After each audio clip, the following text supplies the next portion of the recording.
Hi అండి, నమస్తే. నేను మీ జాడి లక్ష్మణ్. ఏదైతే 10వ తరగతి అమ్మాయి ప్రియుడి కోసం తన తల్లిని చంపేసిందంటే ఈ పాటికి మీకు అర్థమవుతుంది. అది ఎక్కడో బీహార్లో, రాజస్థాన్ ఎక్కడో కాదండి, మన తెలంగాణలో హైదరాబాద్లోని జీడిమెట్లలో జరిగిన సంఘటన. మిత్రులారా, ఒక్కసారి గమనించండి. ఈ వీడియో సమాజానికి ఈ వీడియో వల్ల ఏం లాభం అని కొందరు అనుకోవచ్చు, కానీ వాస్తవంగా ఈ వీడియో వల్ల చాలా లాభాలు ఉన్నాయి. నిజంగా చెప్తున్నాను కదా. అసలు ఫస్ట్ ఆఫ్ ఆల్గా మీరు ఒకసారి కామెంట్ రూపంగా నాకు తెలపండి, తప్పెవరిది? తల్లి చనిపోవడానికి ఫస్ట్ ఏ అమ్మ, బి కూతురు, సి ఆ అబ్బాయి, డి ఏదైతే సోషల్ మీడియా. దయచేసి మరొకసారి చెప్తున్నా, ఏ అమ్మ, బి కూతురు, సి అబ్బాయి, డి సోషల్ మీడియా. ఈ నాలుగుని మీరు కామెంట్ రూపంగా తెలపండి. ఎందుకోసం అంటే నలుగురికి తెలియాలి ఇలాంటి విషయాలు. ఈ వీడియో ఎందుకు చేస్తున్నామంటే ఏదో 4 లైకుల కోసం, 4 షేర్ల కోసం కాదండి. చాలా దారుణమైన సంఘటన మిత్రులారా. ఎందుకోసం అంటే మనం చూస్తున్నాం, ఏదైతే హైదరాబాద్లోని జీడిమెట్లలో జరిగిన సంఘటన. ఒక 10వ తరగతి అమ్మాయి గత 6 నెలల నుంచి తను ఇన్స్టాగ్రామ్ యూజ్ చేస్తున్నాడండి. ఆ ఇన్స్టాగ్రామ్లో ఒక అబ్బాయి పరిచయం అయ్యాడు, శివ అని. తనది నల్గొండ. అబ్బాయి పరిచయం అయ్యేసరికి వాళ్ళ చాటింగ్తో అలా అలా అలా అలా ఫ్రెండ్షిప్తో ప్రేమలో పడిపోయింది. అది ఈమె 10th క్లాస్ అమ్మాయి కాబట్టి, ఆయన అబ్బాయి ఇంటర్మీడియట్. ఆ వయసు టీనేజ్ వయసు కాబట్టి వాళ్ళిద్దరి ప్రేమలో కొనసాగిపోయింది. మరి కొద్ది రోజుల తర్వాత వాళ్ళు బయటకు తిరగడం కానీ, కలవడం కానీ ఇలాంటి పని చేస్తున్నారు. ఇది మొత్తం అమ్మ గమనిస్తుంది. ఇది వాళ్ళ తల్లి గమనిస్తుంది. వద్దమ్మా, ఇలాంటి పనులు వద్దంటే కూడా తను వినట్లేదు. పాప వినట్లేదు. చాలాసార్లు తన తల్లి చెప్పిందట, అయినా పాప వినట్లేదు. ఊకే తల్లి బాధ భరించలేక ఊకే నా పిల్లాడితో మాట్లాడితే ఈమెకు ఎందుకు కోపము, ఎందుకు అంత ఇది అని ఏదైతే పాప ఉందో వాడిని ఫోన్ చేసి వాడితో వెళ్ళిపోయింది బయటికి. కొద్ది రోజులు ఇప్పటికే ఆమెకు అర్థమవుతలేదు, నా పాప ఎటుపోయింది అని ఒకసారి ఏడుస్తూ తన పాప ఏదైతే తన తల్లి ఉందో జీడిమెట్ల పోలీస్ స్టేషన్కి వెళ్ళి, సార్ మా పాప కనిపిస్తలేదు, దయచేసి నేను చాలా రోజుల నుంచి గమనిస్తున్నా, ఒక అబ్బాయితో మాట్లాడుతుంది, ఆమె మైనర్ బాలిక సార్, ఎలాగైనా మా అమ్మాయిని నా దగ్గర తీసుకురండి అని వాళ్ళ కాళ్ళు పట్టుకొని మరీ విన్నపించింది.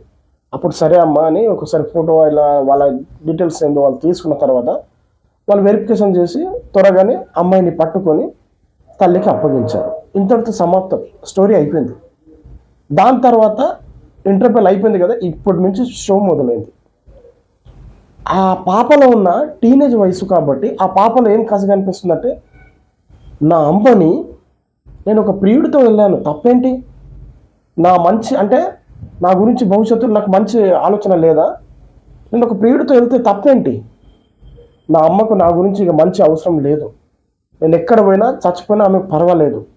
నాకు ఏం కావాలి, నా అమ్మకి ఏం కావాలి అంటే నా కూతురు బాగుండాలని లేదు అని అలా ఆయన కసి పెట్టుకొని ఒకరోజు ఇక తన శివని ఫోన్ చేసింది, నువ్వు రా ఫస్ట్.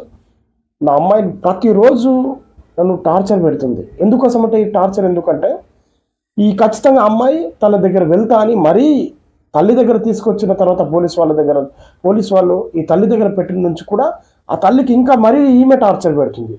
నేను ప్రియుడి దగ్గర వెళ్ళిపోతా, అబ్బాయి దగ్గర వెళ్ళిపోతా. మరి పాపం వాళ్ళ తల్లి, వద్దు నాన్న, వద్దు, అసలు వద్దు, మళ్ళీ నీకు కావాలంటే మంచి భర్త తీసుకొస్తా, మంచి ఎవరైనా సంబంధం తీసుకొద్దాం, మన అంటే చుట్టాలలో కావచ్చు, బంధువులు ఎవరైనా కావచ్చు అంటే, లేదు నేను నాకు తననే పెళ్లి చేసుకుంటా.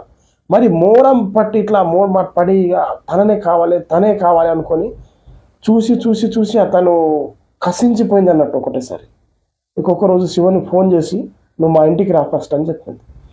తనది నల్గొండ, ఈ అమ్మాయిది హైదరాబాద్ అండి. అతను వచ్చిన తర్వాత కాల్ చేసిండు అమ్మాయిని. ఫస్ట్ కాల్ చేసి, ఇగో నేను ఇక్కడనే ఉన్నా, మీ గల్లీలోనే ఉన్నా అని చెప్పిండు.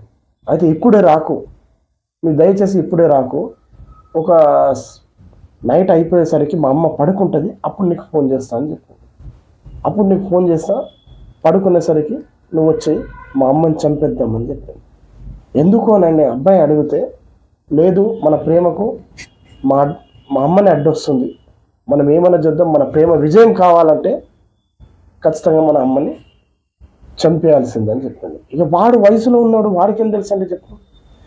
ఉడుకు రక్తం, ఈమెది కూడా ఉడుకు రక్తం. వాడికి కూడా తెలియదు, ఈమెకు కూడా తెలియదు, ఇద్దరు మైనరే. ఇప్పుడు ఏం చేయాలి? సరే అని చెప్పి వచ్చిండు, ఫోన్ చేసిండు. కొద్దిసేపు ఆగిన తర్వాత ఆమెని పాపని మళ్ళీ అబ్బాయిని ఫోన్ చేసింది శివని, మా అమ్మ పడుకున్నది, నువ్వు వచ్చేసి అని చెప్పింది. వచ్చేసిన తర్వాత అమ్మ పడుకున్న దగ్గర పాపం కన్న తల్లినండి, పడుకున్న దగ్గర ఒక చున్నీతో ఇట్లా మెడకు చుట్టి కూతురు, ఆమె ప్రియురాలు, ఆ ప్రియురాలతో సహా ఒక తమ్ముడు వచ్చిండట. ముగ్గురు నరకమేంటో అనుభవించి ఆమెను చంపేశారు. చంపిన తర్వాత వారు వెళ్ళిపోయారు. మళ్ళీ ఇక్కడ ఉండకు, నువ్వు వెళ్ళిపో, నేను ఏదో ఒకటి మా అమ్మనే హార్ట్ అటాక్తో వచ్చి చనిపోయింది, లేకపోతే ఏదో ఒకటి అలా చనిపోయిందని నేను జనం వాళ్ళకు నమ్మిపిస్తాను. వాళ్ళకి తీసేసి 10th క్లాస్ అమ్మాయి ఒక మూవీ, ఒక సినిమా లాగా చేసిందండి. మళ్ళీ వాళ్ళు వెళ్ళిపోయారు. ఒక అరగంటనో గంటనో అయిపోయేసరికి మళ్ళీ వాళ్ళ అమ్మని కదిలిక చూసింది.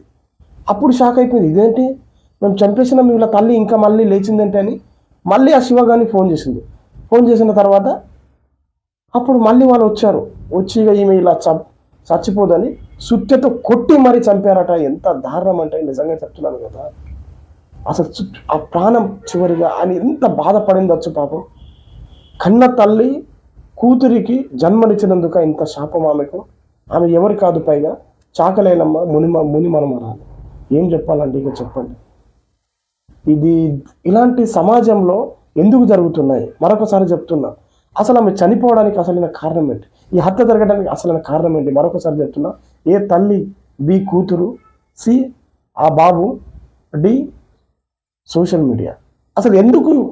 దయచేసి మీ అభిప్రాయం కూడా తెలపగలరు. ఇలాంటి వీడియో నేను చెయ్యలేను అని చెప్పడం కాదు, సమాజానికి ఏం మెసేజ్ ఇస్తానని మీరు అడగొచ్చు. బట్ ఏంటంటే ఇలాంటి వాళ్ళు ఎందుకు చేస్తారంటే వాళ్ళు టీనేజ్ వయసులో ఉన్నారు. పేరెంట్స్ మీ బాధ్యత అంటే ఏంటంటే దయచేసి మీ అమ్మాయి కావచ్చు, అబ్బాయి కావచ్చు, ఏం చేస్తున్నారు? ఇదే తల్లి అప్పుడు ఇంతకంటే ముందు అబ్బాయితో మాట్లాడేటప్పుడు 2-3 టైమ్స్ మాట్లాడేటప్పుడు చాలాసార్లు తను విన్నది, చూసింది. బయటకు వెళ్ళినప్పుడు చూసినప్పుడు కూడా తన ఫోన్ లాక్కొని, ఫోన్ తనకి ఇవ్వకుండా రీఛార్జ్ చేసింది తల్లి, ఫోన్ కొనిచ్చింది తల్లి. అప్పుడు ఎలా ఆగుతుందండి చెప్పండి కూతురు? కనీసం ఒక పేరెంట్స్కి ఉన్న జ్ఞానం ఏంటి? పాప ఏది అడిగితే అది కొనియడం కాదండి, వాళ్ళని మీ గుప్పెట్లో పెడుతున్నారా లేదా, అది చాలా ఇంపార్టెంట్. అసలు ఈరోజు సమాజంలో మనం చూస్తున్నాము జరుగుతున్న సమస్యలు ఏంటి? అమ్మాయిలు అంటే సరికే ఇంటి బయట అడిగేస్తే భయం, అలాంటిది అడుగు వేయకుండానే వేరేవాడితో కన్న తల్లిని చంపేసిందంటే ముందు వాళ్ళ గారాభం ఎక్కువైపోయింది. ఫస్ట్ ఆఫ్ ఆల్ అమ్మాయిది గారాభం ఎక్కువైపోయింది నాకు తెలిసైతే. మరి అంత చేసిన తర్వాత తల్లి చాలాసార్లు చూసిందట. మరి చూసినప్పుడు తన రిలేటివ్స్ని కావచ్చు, ఎవరైనా కావచ్చు, పిలుచుకోవచ్చు, ఆ ఫోన్ తీసుకొని ఫస్ట్ ఆమెను రీఛార్జ్ చేయకుండా ఇలా చెప్పించి వాళ్ళు ఏంటంటే ఇక్కడ నుంచి దూరం చేసేయాలి. వాడు అబ్బాయి ఇప్పుడు ఫోన్ ఇవ్వలేదనుకోండి, కొద్ది రోజులు అబ్బాయి వాళ్ళ ప్రేమ దూరం అయిపోద్ది. కొద్ది రోజులు మర్చిపోతారు వాళ్ళు ఆటోమేటిక్. అక్కడ నుంచి షిఫ్ట్ అవ్వాలి. అలాంటి టైంలో అడ్రస్లు చెప్పుకుంటా వాడు ఎవడో ఇన్స్టాలో పరిచయం అంటే వాడు ఎవరు కూడా తెలియదు. అంటే ఇన్స్టాలో పరిచయం అయి ఈరోజు వాళ్ళ తల్లిని చంపించండు. ఇప్పుడు చూడండి, ఇద్దరు కూడా నేరస్తులే కదా, ఇద్దరు కూడా జైల్లో పోతారు. కానీ అక్కడ ఏం జరుగుతుందంటే సమాజంలో, సభ్య సమాజానికి ఏం మెసేజ్ ఇస్తున్నారంటే 100% మీరు ఒకసారి చెప్పండి, తల్లిది తప్ప, కూతురు తప్ప, లేకపోతే ఆ బాబుది తప్ప, లేకపోతే ఈ సోషల్ మీడియా తప్ప?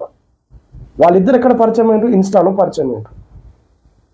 ఇన్స్టాలో పరిచయం అయి ఇంత దారుణం జరిగింది అంటే చాలామంది మీరు అనుకోవచ్చు ఖచ్చితంగా లేదండి సోషల్ మీడియా తప్ప. అంటే సోషల్ మీడియా కూడా ఒక్కొక్కసారి కొన్ని ఉన్న వాస్తవాలే నిజాలే చెప్తుంది.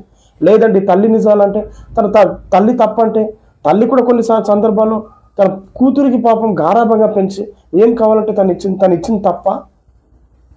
లేదండి ఇప్పుడు కూతురు తప్ప అంటే ఉన్న వాస్తవం చెప్తున్నా, కూతురిది మైనర్ ఏజ్, ఆమెకేం తెలుసు? మీరు 100% చెప్తున్నా.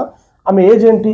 ఆ వయసులో ఏదైతే 15-16 వయసులో వచ్చిందో, టీనేజ్లో వచ్చేసరికి 16-17 వయసులో వాళ్ళు వచ్చేసరికి వాళ్ళకి ఏముంటుందండి? డూ ఆర్ డై, నువ్వు లేకపోతే నేను, నాకు నువ్వు, నీకు నేను, అంతే తప్ప మదర్ ఫాదర్ అక్కడ ఎవరు కనిపించారు అక్కడ వాళ్ళకు. ఆ ఏజ్ చాలా ఇంపార్టెంట్ వాళ్ళకు. లీగల్ ప్రకారంగా ఏంటంటే ఆ ఏజ్ని మనం కంట్రోల్ చేస్తే మన డిగ్రీకి వెళ్ళేసరికి అమ్మాయి కూల్ అయిపోద్ది. ఇది ప్రతి ఒక్కరు పేరెంట్స్ గమనించాలి. మీరు చేస్తున్న తప్పులు ఇక్కడే. ఇంటర్మీడియట్ వచ్చేసరికి కొద్ది రోజులు మీ పని ఆపండి, కొద్ది ఆపి మీ అమ్మాయిని అబ్జర్వ్ చేస్తూ ఉండండి.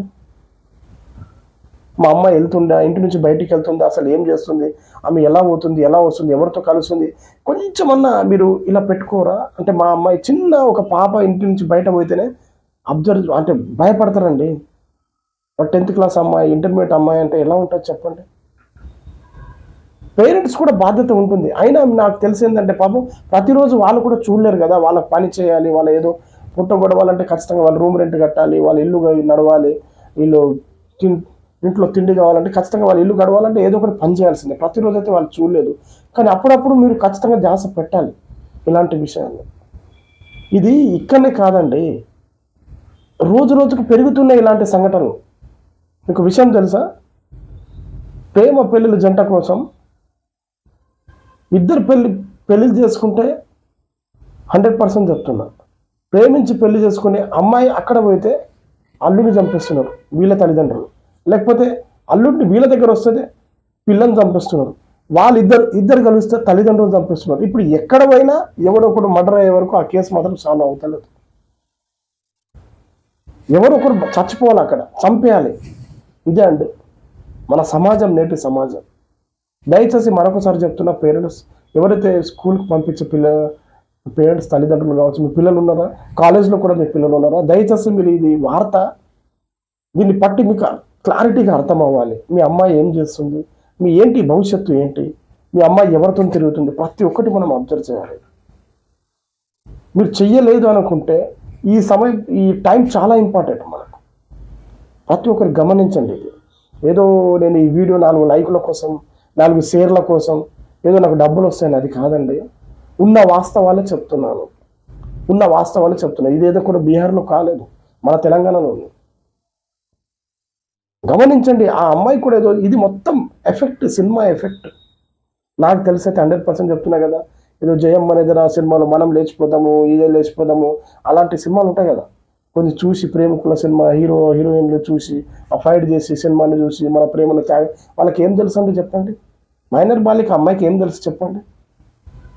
నెక్స్ట్ ఫర్దర్ ఏమవుతుంది అనేది ఆమెకు తెలుసా, భవిష్యత్తు అనేది ఏమైనా తెలుసా. వాడు ఎవడో తెలియదు, వాడు ఈమెను కాకపోతే ఇంకో ఆమెను చేసుకుంటాడు రేపు. అసలు ఈమె ఎవరైనా పెళ్లి చేసుకుంటారు ఈమెని, ఈ అమ్మాయి పరిస్థితి ఏంటి చెప్పండి. ప్రతి ఒక్కరు పేరెంట్స్ దీన్ని గమనించాలండి. 100% చెప్తున్నా, పేరెంట్స్ దీన్ని గమనించాలి. మరొకసారి చెప్తున్నా, ఇది హైదరాబాద్లోని జీడి మెట్లలో జరిగిన సంఘటన, ఎక్కడ కాదు. చాలా దారుణం ఇది, నిజంగా చెప్తున్నా కదా. అదే కాకుండా మీ అభిప్రాయం కూడా ఖచ్చితంగా కామెంట్ రూపంగా తెలపండి. ఎందుకోసం అంటే ఈ సంఘటన జరగడానికి కారణం ఏ అమ్మ కారణమా, బి అమ్మాయి కారణమా, సి అబ్బాయి కారణమా, డి ఏదైతే సోషల్ మీడియా కారణమా, ఖచ్చితంగా మాత్రం నాకు కామెంట్ రూపంగా అయితే తెలపండి. ఎందుకోసం అంటే మనకు కూడా చాలామంది చూసే వాళ్ళు ఉంటారు, వాళ్ళకు కూడా అర్థమవుతుంది ఈ ఎఫెక్ట్ ఎవరిపైన పడుతుంది, పిల్లలపైన మార్పు ఎందుకు వస్తుంది, మన సంస్కృతిని ఎందుకు మర్చిపోతున్నారు, ఇలాంటి వ్యవహారాలు అంటే ఇలాంటి పనులు ఎందుకు చేస్తున్నారు. దయచేసి మీ వల్ల కూడా నేను తెలుసుకోవాలనుకుంటున్నాను మిత్రులారా. దయచేసి కామెంట్ రూపంగా అయితే మాత్రం తెలపండి. దయచేసి ఇలాంటి వాళ్ళని మాత్రం ఖచ్చితంగా శిక్షించాలని ముఖ్యం కాదు ఇక్కడ. ఎందుకోసం అంటే తను మైనర్ బాలిక కాబట్టి తనకేం తెలియదు. 100% చెప్తున్నా. చాలామంది నన్ను కాల్ చేసి అలా కషాయ ఆమె అని చెప్పి, కషాయ అంటే అది ఎప్పుడు అంటే 18 సంవత్సరాలు దాటిపోయింది, ఆమెకు తెలుసు, అనుభవం తెలుసు. ఆమెకి ఏం తెలుసు అండి ఇప్పుడు ఈ వయసులో చెప్పండి. 100% చెప్తున్నా, ఈ వయసులో ఆమెకి ఏం తెలియదు. 100% చెప్తున్నా. ప్రతి ఒక్కరు ఆలోచించండి.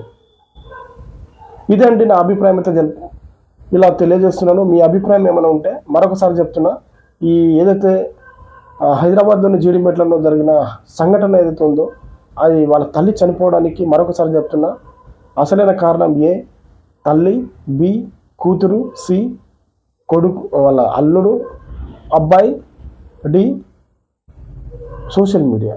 దయచేసి కామెంట్ రూపంగా అయితే తెలపండి. ఓకే అండి, చూస్తూనే ఉండండి. నేను మీ జాడే లక్ష్మణ్.